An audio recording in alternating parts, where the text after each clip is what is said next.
वेदांत, तुम्हें क्या तुम्हारी जिंदगी नहीं प्यारी जो तुम यहाँ आ गए? वो कहते हैं ना, आधा ज्ञान जहर के समान होता है। वैसे ही जैसे तुम्हें जिस चीज के बारे में पता ना हो उससे भिड़ना नहीं चाहिए। मैं तुम्हारी ताकतों को अच्छे से महसूस कर पा रहा हूँ, इसलिए तुम्हें कह रहा हूँ कि यहाँ से चले जाओ। और रही बात नाजिया की, तो वो बस मेरी है और मेरी ही रहेगी। वेदा एक झटके से उठे। क्या हुआ सर, आप ठीक तो है ना? बगल में लेटा राजन बोला। आर्यन, राजन और वेदा एक नए मिशन पर हैदराबाद आए हुए थे, जहां से उन्हें ये रिपोर्ट मिली थी कि एक लड़की नाजिया पर किसी बुरी ताकत का साया है, जो उसकी कहीं शादी नहीं होने दे रहा। और उसके घर वाले इस चीज से काफी तंग आ चुके हैं। मौलवी, तांत्रिक, सबको वो दिखा चुके थे, पर वो आत्मा कहीं जा नहीं रही थी, क्योंकि वो आत्मा कोई साधारण आत्मा नहीं, बल्कि एक जिन था, जो कि बहुत ताकतवर जिन था। मस्जिदों में, दरगाहों में जाने के बाद भी वो जिन नाजिया का पीछा नहीं छोड़ रहा था। अभी वेदा को यहाँ आए बस एक ही दिन हुए थे, पर उन्हें बहुत डरावने डरावने ख्वाब आने लग गए थे, और ऐसा लग रहा था जैसे वो जिन वेदा पर हावी हो रहा था।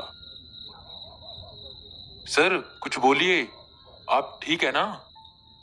राजन ने वेदा के कंधे झंझोड़ते हुए पूछा, जिस पर वेदा मेज पे रखे पानी को उठाते हुए एक घूंट पीते हैं और कहते हैं, हाँ मैं ठीक हूं, बस एक डरावना सपना था, और उस सपने में वो जिन आया था जो हमें यहां से जाने के लिए कह रहा था।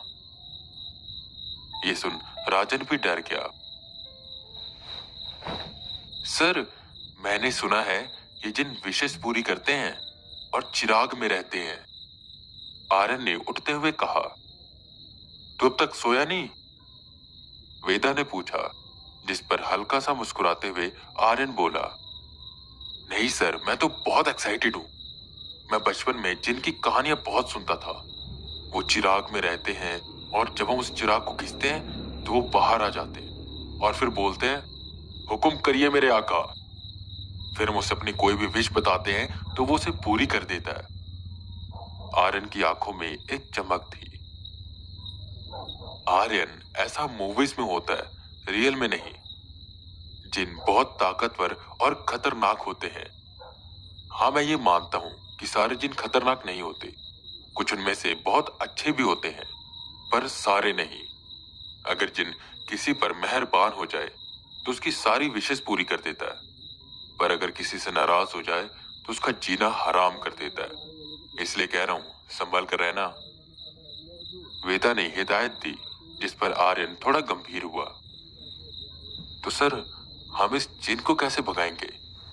हम तो जिन के बारे में कुछ जानते ही नहीं, और ना ही आज तक हमारा किसी जिन से सामना हुआ है। और सर हम तो हिंदू हैं, हमारे में तो ये जिन का कुछ होता ही नहीं है, हम क्या करेंगे? राजन ने धीमे से कहा, जिस पर वेदा कहते हैं, ऐसा नहीं है राजन, पता लगाने को हम सब पता लगा सकते हैं, और नाजिया की मदद भी कर सकते हैं।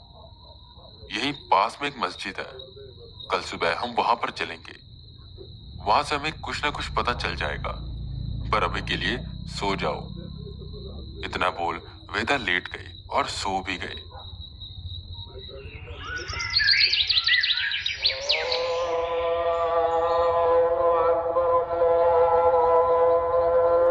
वेदा की आंख सुबह की आजान से खुली। लगता है सुबह हो गई। वो बिस्तर से उठे, स्नान किया और राजन और आर्यन को उठाने लगे। रूम से बाहर निकले तो देखा नाजिया के अब्बू नमाज पढ़ रहे थे, और पूरे घर में एक शांति सी थी। नाजिया की अम्मी और नाजिया अपने अपने कमरों में नमाज अदा कर रही थी। वेदा कुछ देर इंतजार करते हैं। जैसे ही नमाज खत्म हुई, वेदा नाजिया के अब्बू के पास गए और बोले, अस्सलाम वालेकुम। जिसका जवाब नाजिया के अब्बू ने वालेकुम अस्सलाम से किया, और वेदा को डाइनिंग टेबल पर बैठने को कहा। वेदा आराम से बैठ गई। पीछे पीछे राजन और आर्यन भी आ गए। नाजिया की अम्मी खाना लगा रही थी। तभी नाजिया आई और वेदा के ठीक सामने बैठ गई। वो वेदा को देखकर अजीब तरह से मुस्कुरा रही थी। वैसे वेदा जी, रात को तो काफी अच्छी नींद आई होगी आपको? नाजिया ने पूछा, जिस पर वेदा कहते हैं, जी हाँ, काफी अच्छी नींद आई थी, सुकून से सोया मैं। तो वेदा जी, सुना मैंने आज आप मस्जिद जा रहे हो? नाजिया एक निवाला खाते हुए कहती है। ये सुन नाजिया के अम्मी अब्बू और राजन और आर्यन भी हैरान हो गए। सर, इसे कैसे पता चला? धीरे से फुसफुसाते हुए राजन ने कहा, वेदा जी, आप मस्जिद जा रहे हो आज? नाजिया के अब्बू ने पूछा, जिस पर वेदा हाँ में सिर हिलाते हैं और हंसते हुए नाजिया से कहते हैं, आप तो सब कुछ जानती हो नाजिया जी। नाजिया हंसी और बोली, जी हाँ, वैसे जो आप वहां पर जाकर पूछना चाहते हो वो सीधा मुझसे ही पूछ लो। मैं आपको अपने बारे में ज्यादा बेहतर बता सकता हूँ। बता सकता हूँ? तुम नाजिया नहीं हो। तुम मेरी बेटी को क्यों नहीं छोड़ रहे हो? छोड़ दो उसे, उसे अपनी जिंदगी जीने दो। नाजिया के अब्बू परेशान होते हुए कहते हैं, जिस पर नाजिया या कहे वो जिन बोलता है, अबे ओए बुड्ढे, तुझे कहा ना, नाजिया सिर्फ मेरी है और उसे मैं छोड़कर कहीं नहीं जाऊंगा और मुझे कोई रोक नहीं सकता, ये वेदा भी नहीं, समझा? और सुन वेदा, जा, मैं तुझे कुछ नहीं कहूंगा। तू जो कर सकता है ना कर। मैं तुझे चुनौती देता हूं, अगर तेरे में दम है तो नाजिया को आजाद करके दिखा। वेदा भी हंसते हैं और कहते हैं, चुनौती और मुझे? ठीक है, चाहे मैं जिनके बारे में ज्यादा कुछ नहीं जानता, पर मैं पता लगा लूंगा और तुझे नाजिया से बहुत दूर कर दूंगा, समझा? नाजिया उठकर चली गई और वेदा, राजन और आर्यन के साथ मस्जिद जाने के लिए निकल जाते हैं। सब जा चुके थे, बस एक दो लोग ही थे जो उस मस्जिद में बचे थे। वहां के मौलाना बाहर बैठे अखबार पढ़ रहे थे।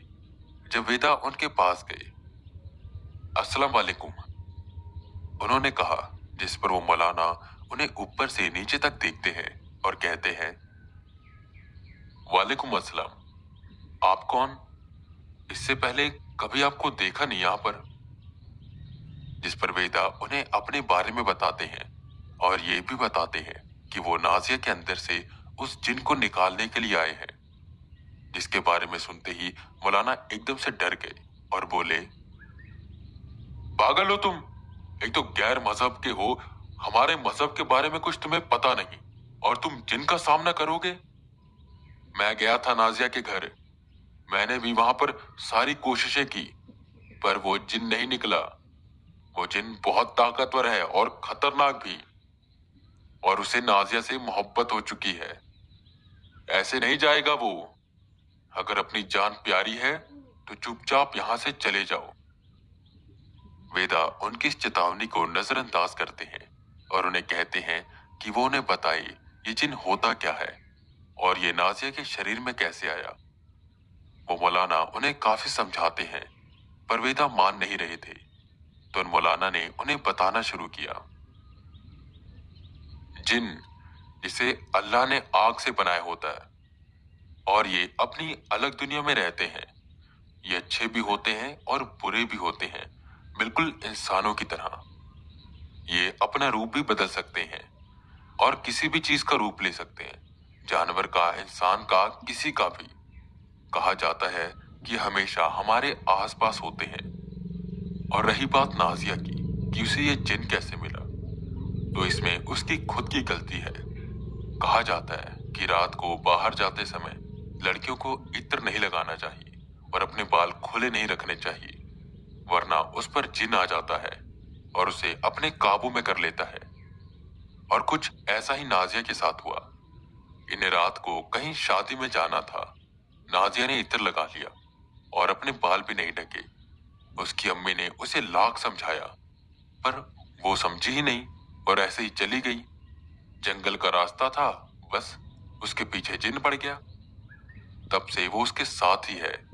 और पता तब लगा जब नाजिया के लिए रिश्ता आया।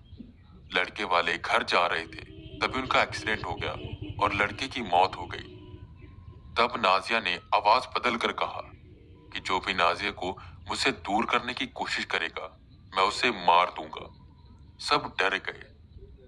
तब मैं गया, मैंने उसे शांत कराने की पूरी कोशिश करी, पर वो जिन बहुत ताकतवर है और वो सच में नाजिया का निकाह नहीं होने देगा। इसलिए कह रहा हूं, चले जाओ, कोई फायदा नहीं है यहाँ। उन मौलाना ने कहा, जिस पर वेदा ने तुरंत जवाब दिया, तो क्या करें हम?